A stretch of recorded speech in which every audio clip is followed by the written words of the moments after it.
Our lunch is scheduled at 12:30, plus we've given ourselves some permission to carry this conversation on through the evening afternoon as we need to. I see two hands here. Justa?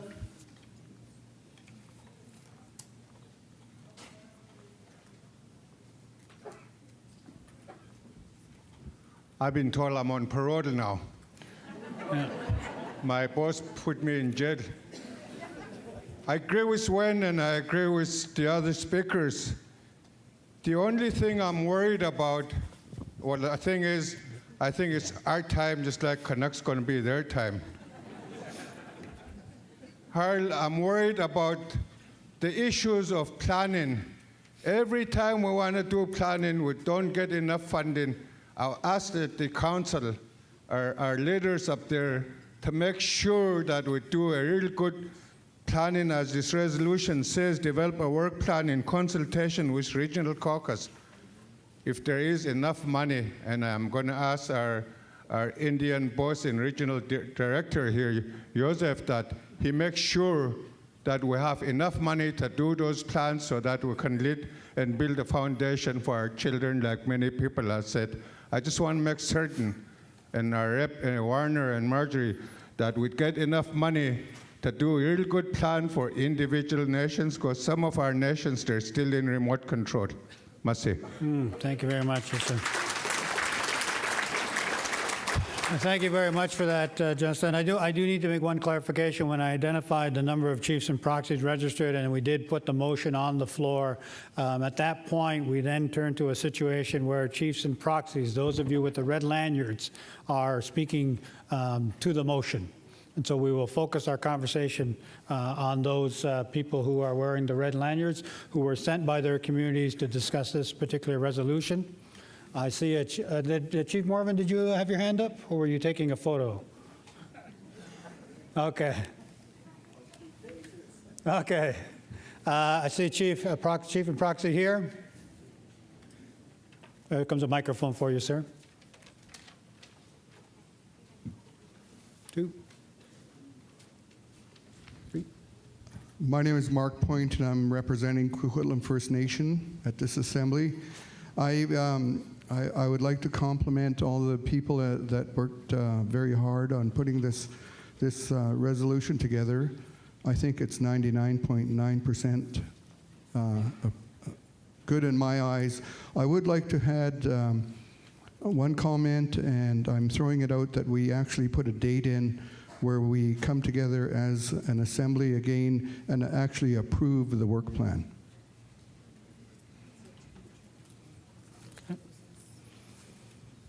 And do you have a suggested date? Well, I was looking at December 1st, so that we keep our heels to the ground and we keep moving. Yeah. And I think that the biggest thing in my mind is that we've established, and we're working very hard on establishing trust, and we continue in that process, and that we have a date when the work plan will be approved in this document. Yeah. Just on that, the date of December 1st, so we talk about the work plan being provided to the regional caucuses and an engagement starting September 1st. We look at December 1st as the regional caucuses having the time to review and provide their feedback on that date. So it would seem to me the practicality is to extend that a little bit further than that, so then you have time to put that in place. Because otherwise you're asking the regions to then collapse the time they have available for their many forms of engagement. So looking for a date for a decision, a further decision for going forward, and we just need to find an appropriate time in there. So can we perhaps look for a date, and we will follow that up. I have and the other thing we'll double check on that is, of course, looking to the mover and the seconder to make sure that we can work on that amendment. So Chief Cramner, we have your permission to insert a date. Chief Christian, we have your permission to insert a date. Thank you. I have a hand here, microphone, this gentleman here with the baseball cap. Sorry if I did. We have a microphone.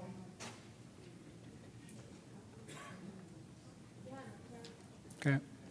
And in terms of speaking order, I have this gentleman here, I have this gentleman here, I have a speaker there, and I have a speaker here. My name is Terrence Paul from the Nazco First Nations, a small community west of Quesnel, BC.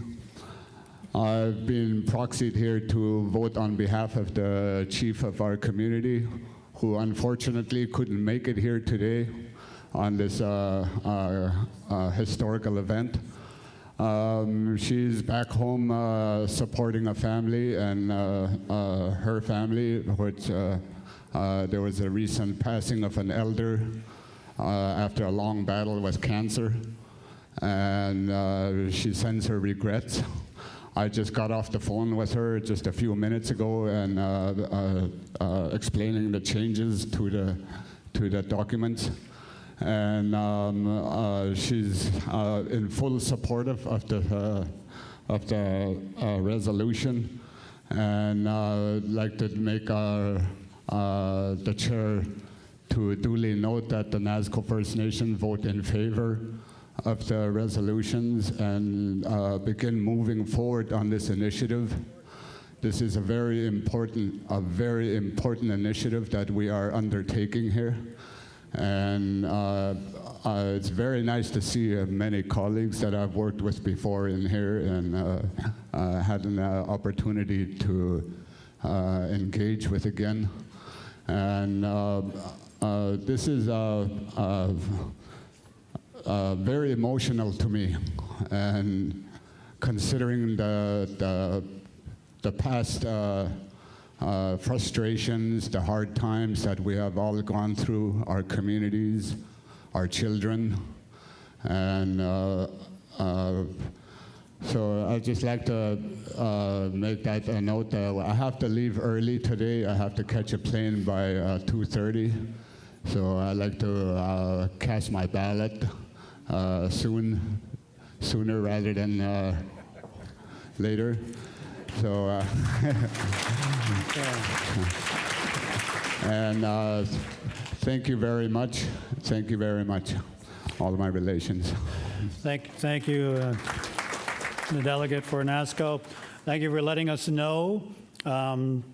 We will work to accommodate that so you're able to cast your vote, but I know you did not call the question, and so we are at that process where we really are looking, as we try to build the largest consensus possible, to be clear about what those issues are.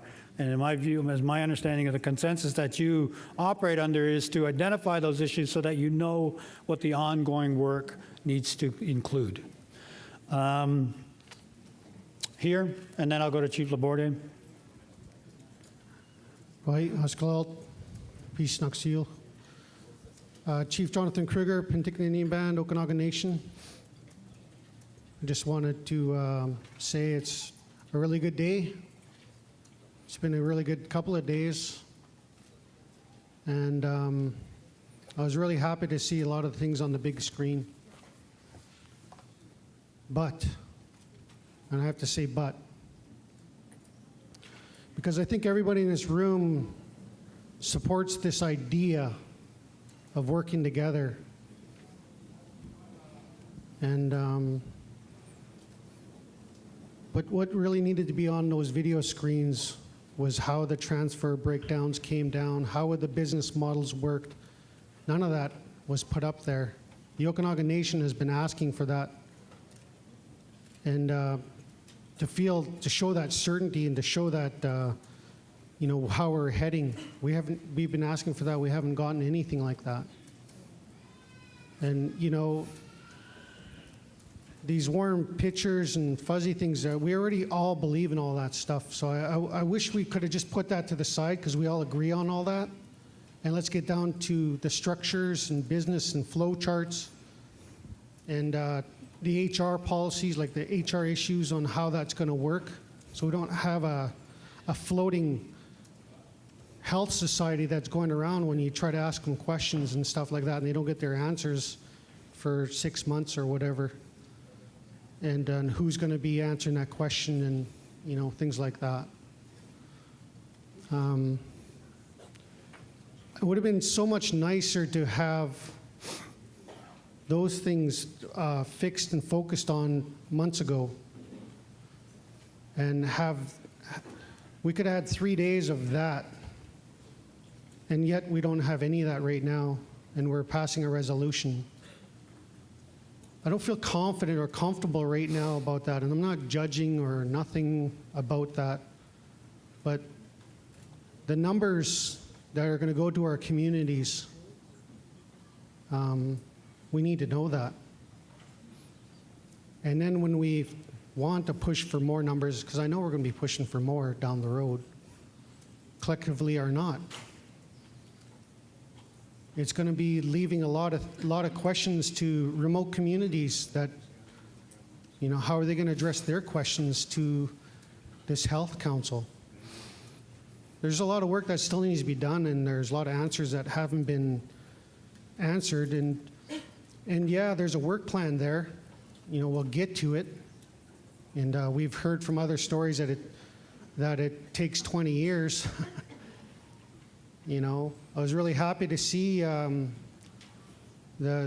indigenous people down in the States doing all that stuff. What they're doing, and it's all the time and hard work that they've done there, but they pay taxes down there. That's why their numbers are there, and then they have a business model that they shared some of their numbers. Their government down there recognize them through their legislation. You know, in this resolution on F about the United Nations Declaration getting endorsed by the world or the states, you know, it also should be put in there that Canada did endorse it. I can't remember, November 12th, 2010.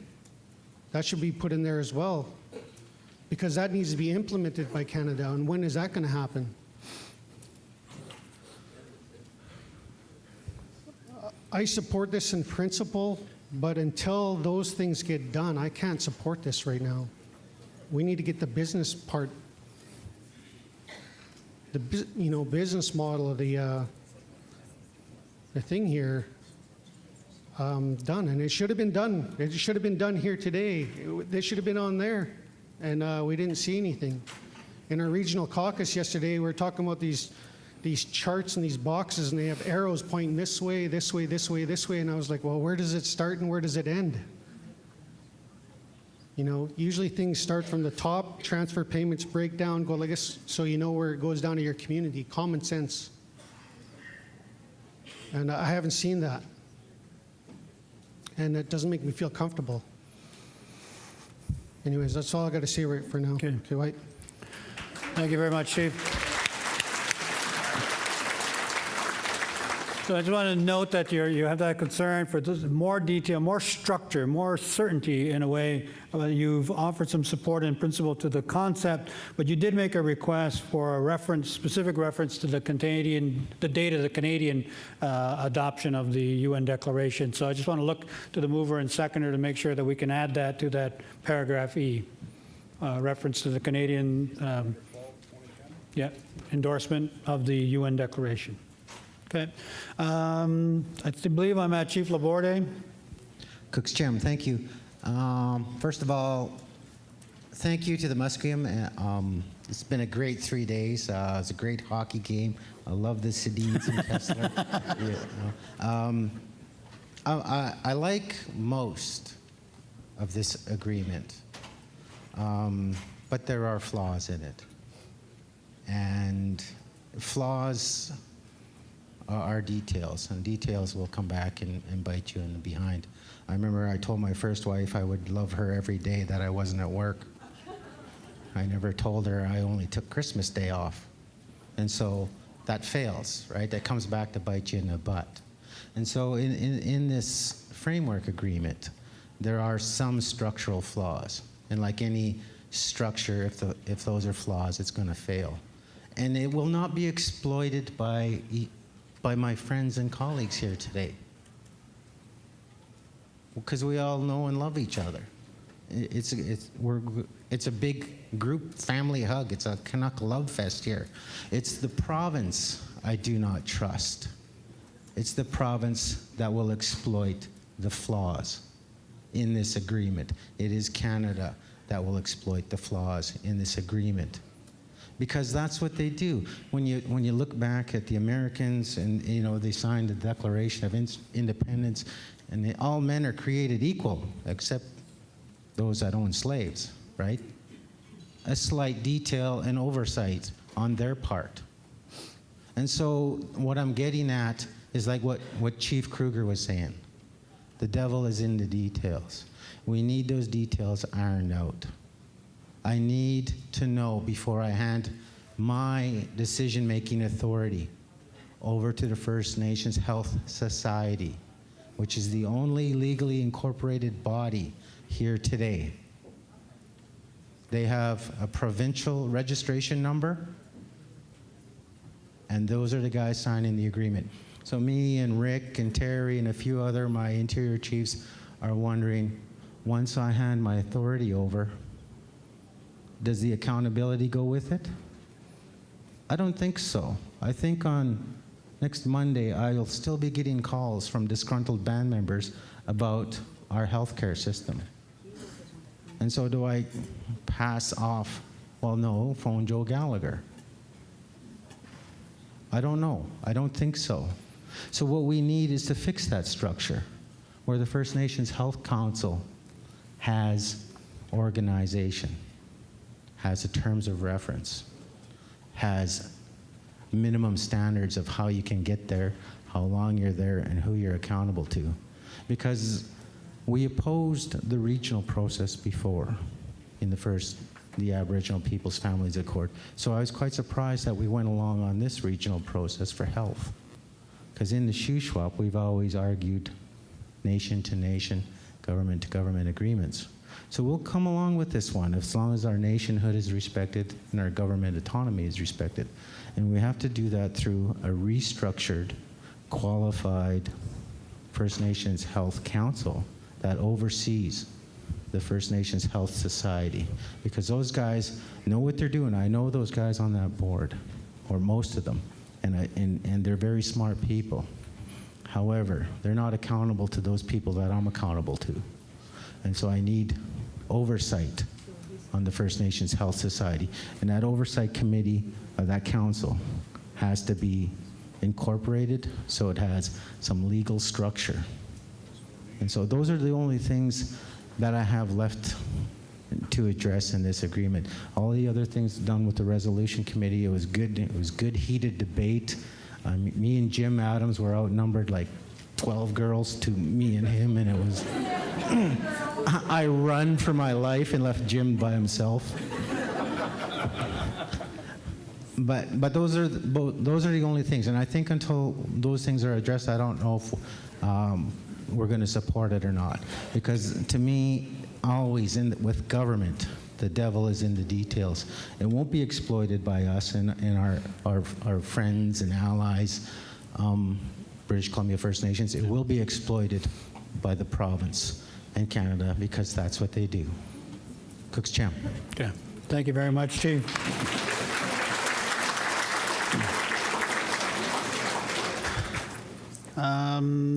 I think I'm here. Good morning. My name is Barb Mitchell, and I'm here representing the Comox First Nation. I don't have a question, but I have a couple of statements. I phoned home this morning and talked to one of the other council members. And he said he was comfortable for what I wanted to say to you. As I sat here for the last 2 days, I became quite encouraged by this initiative. So, with that, I would like to say to you, to everyone in this room, it's time for us to kick change, our fear of change aside, kick it to the curbside.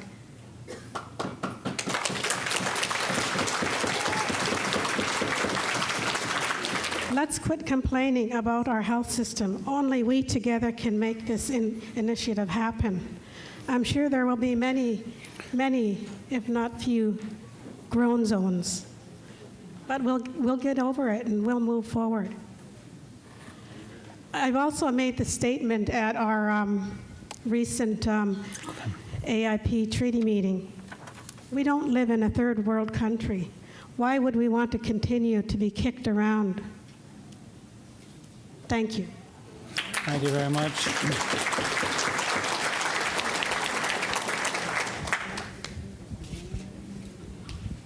Yarik Shinwenwen, good morning.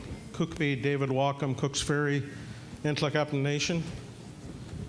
In speaking in favor of the motion, and I do understand some of the reticence or fear of the details, because I too have some concerns about details, but I guess ultimately we need to take a step forward for those children, and so that we can actually make some positive change in our own communities. And I believe that the first directive is community-based and nation-based, and that's up to us in our nations, in our communities, to be able to put that forward. The one thing that I'm just wondering if we couldn't add in here, because if we're starting a voyage today, and we've got some destination, a vision of where we want to go, healthier communities, healthier people, we need to know now where we started from so that we can gauge our progress. And I'm wondering in number 4, if we couldn't add a D, directing the that benchmarks be developed to develop a process to identify key health indicator benchmarks that can be used to monitor progress. So I put that forward but also in speaking in favor of this, and understanding that it will now be my responsibility within my community and my nation to make sure that health society is accountable and doing what it needs to do. And in terms of wanting all the details in front of us before we start the journey, I think we need to take that first step and then deal with those details between now and December. Coach Cham. Thank you very much. And so just to be clear, I asked the mover and seconder if we can work on some wording for number 4D around developing a process to identify key health indicator benchmarks to help us to monitor progress. Okay? Okay. Just in terms of speakers, we're at about 12:20. I've got Delegate Morvan here. I've got 2 or 3 people standing next to Warner. I've got, I think I've got somebody here, a couple here, and then I've got Doug and then Clem. What I'd like to suggest is let's at least hear from Delegate Morvan, and then I'll clear up this block. They couldn't get my attention, so they now all stood together. And so we'll get through that. We'll take our lunch break, and we will then come back to continue that dialogue. It's just, you know, we are trying to be healthy here, so let's not push that too far. Yeah, and smoke break, yeah. I heard it. Health break. Yeah, before I speak, just once again, I'd like to thank Musqueam for allowing us to conduct our business and allowing me to speak on their territory. First of all, I'd like to raise a point of order with these amendments to this motion, that usually the practices of amendments are made on a motion that's on the floor. The delegates have to vote on those amendments to approve it. So just that first. But I'd like to speak in favor of this resolution with regards to the framework of the First Nations Health Council. And just for those of you that are fearing progress, or I guess to say that, but with regards to this motion, what this motion is going to do is it's going to help us to build the foundation of the Health Council or the Health Authority that's coming. That's what the framework agreement is. It's the beginning of the process to start to build the foundation of what we want to see. And with that, we'll get details and we'll get structure from this motion to follow. This is not the beginning, it's not we're not going to get our health, our goals right this minute, right after we have this motion. This is just the tool that's going to help get us there. This is the beginning. So just with that, that's all I wanted to bring and bring support to this motion and thank the board of the Health Council for bringing this motion to the floor and the work that they've done, and my appreciation goes out to you for what you've done for your people. Okay. When I was speaking to the health minister yesterday and we were talking about trust, and she told me, she goes, are you doing this for trust or are you doing it to be a part of the process to help your people? And I think we have to keep that in mind when we're voting today. I'm doing this for my people, and I'm doing it to support your people. So with that, that's all I have to say, and thanks for listening. Thank you, Chief. On the point of order, yes, we have seen that in certain cases, that's how it's being done.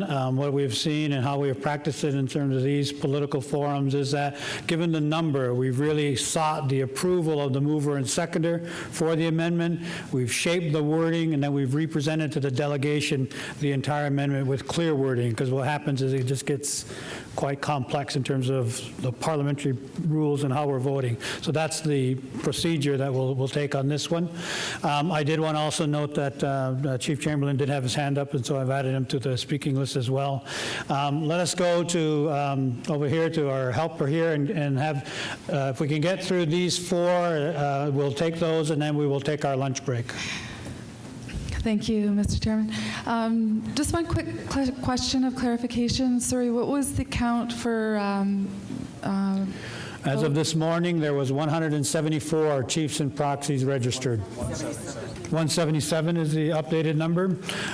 And I'm told it's 177. We will double check at the lunch break, and I will announce as soon as we return. Okay, just for clarification, because as a proxy, I don't recall signing anything this morning saying that I'm actually here. So I don't know if you have staff that have gone around checking everybody's badges to count the numbers. Yeah. So I just want to be clear and confirm how many actually are going to be here voting this afternoon. Just a couple of concerns with the resolution. Timing, I guess, was one of, since day one, since I got here on Tuesday, the issue of timing. I felt there was some gaps in terms of informed information being shared at our caucus level. We do not have a sub-regional rep. Our rep resigned back in December, I believe it was. So we have concerns with that. And also, I really want to, first of all, acknowledge the leadership that is here today, and I really want to thank you for being here. Over the last few days, I've had a deja vu of what took place when I was in Victoria at the Legislative Building when we were addressing child welfare. And I'm trying to recall what had happened when the Minister for Child and Family Services told us that we're in the Legislative Building, we're not doing this. It's not happening, because of concerns from individuals who may or may not be in this room. A handful of individuals who had concerns at that time. This process that we've engaged upon for our people, on behalf of our people, it's not only about money. It's not only about trust. There's also a spiritual aspect to this. When our loved ones are facing their time in the system that we have been dealing with over how many years, generations, that connection to our loved ones is also what I am feeling when I look at this resolution. When my brother was turned away from Lionsgate Hospital in 1961 and told to go to his hospital, St. Paul's in Vancouver, because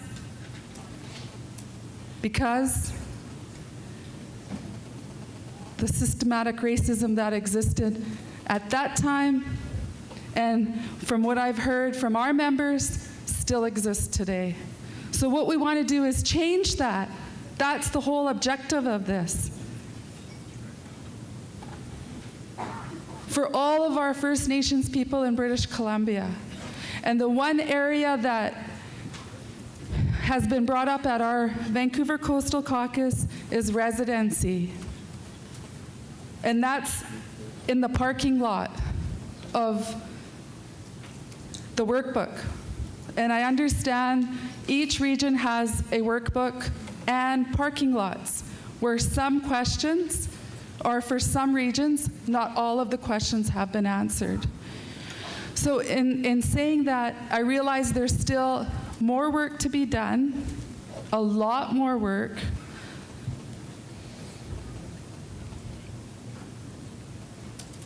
I really thank the patience of Charles Nelson and Ernest Arman from our Vancouver Coastal Caucus. And I want to thank the working committee for the resolution, for their patience as well, because I really, really struggled with what was being proposed by this resolution today. In saying that,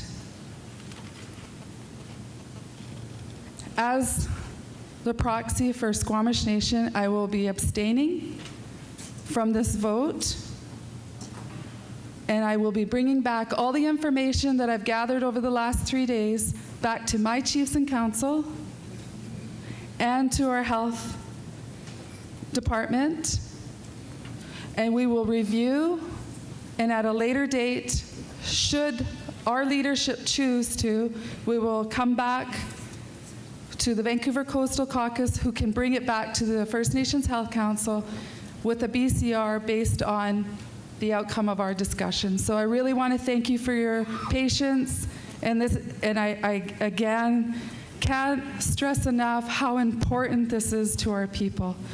And I just, how many of our own people in our respective communities, in our nations, really know what's going on here today? And I realize at the end of the day, it's our responsibility to inform our members, but when we have gaps of information, I'm sorry, this is where my frustration came out.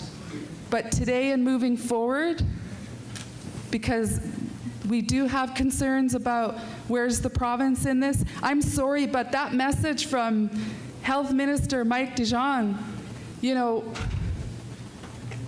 that was not a good message in my opinion. I felt that, if he really had any common sense and consideration, he would have either been here, just like the Minister of Health for Canada, or else he would have sent us a beautiful letter saying how supportive he is of us.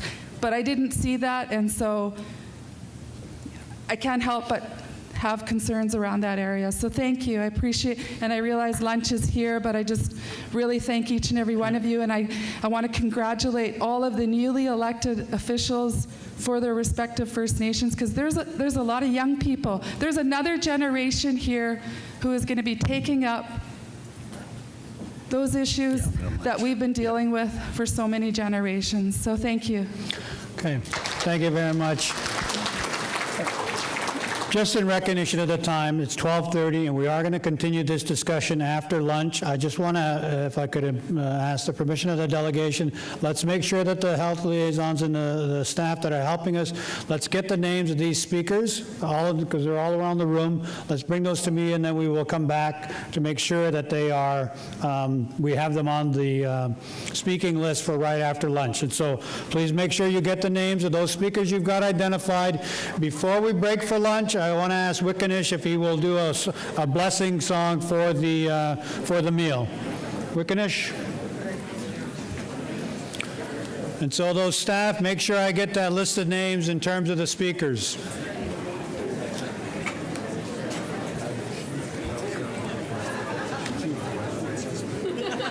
Okay.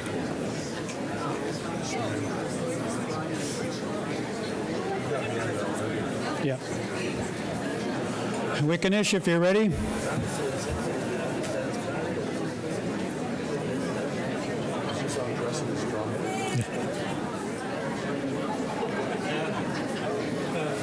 Whenever you're ready.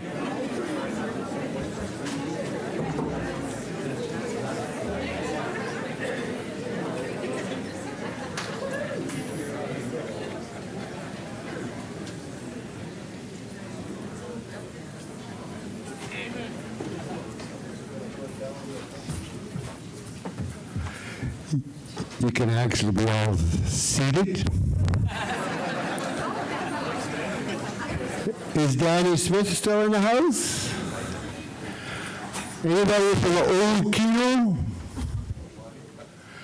This song we do proudly, it sits in our head chief's house, but he brought it down from Rivers Inlet back when there used to be a lot of fish, a lot of canneries, and we're always very proud to do it, and I've been trying to teach Danny so that he can lead it someday.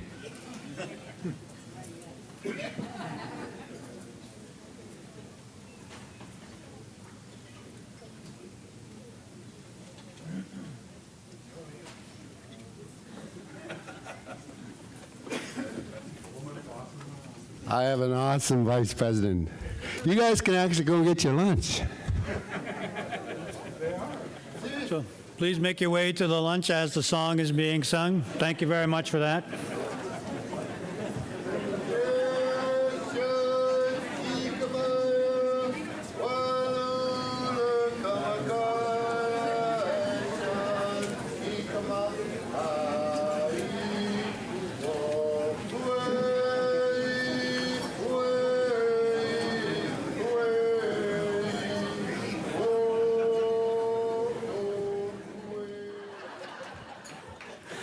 You have a resolution in front of you. There are, given the movers and seconders adoptions, two amendments that would be made. One is to note whereas Clause E, the date that the Canadian government adopted the UN Declaration. The second one is in the therefore be it resolved for A, B, C, we would add a D to develop a process to identify key health benchmarks to help monitor progress. The third one having been dispensed with, are those the additions, or did I need to? Yeah, the meeting. Do you want to, yeah, let's get Harmony, who's dealing with the drafting, bring that forward. And I think the question is, do we add the reconvene? Do we add Gathering Wisdom 5? Yeah. And so I look to the movers and second to say, do we add at the end of this resolution a clause that says that the chiefs in assembly at Gathering Wisdom for a shared journey 4 direct the First Nations Health Council to hold Gathering Wisdom for a shared journey 5 in May 2012 to report on progress in the implementation of this resolution and seek further directions and approvals of the First Nations chiefs and BCs. Mr. Mover? Agreed. Mr. Seconder? Agreed. That is the resolution that is in front of you. Are the staff ready for the vote? Excuse me, I was on that speaker's list. Yes. Question has been called. I'm moving forward. We'll take a break after that, but we will come back in session, and we'll carry on the conversation. But I also wanted to speak to the resolution. Question's been called. I'm hampered on that. You know, I thought this process was thought no one was going to left behind. And I don't, and by coming back into session after the vote, we intend not to leave anybody behind. That's the process we're going to take. Are the staff ready? Ready? The motion being made, read, discussed, amended, is on the floor for your vote. All those in favor, please show your cards. Please hold them up. The staff will count. If you're willing, please stand. The staff will count.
Ladies and gentlemen,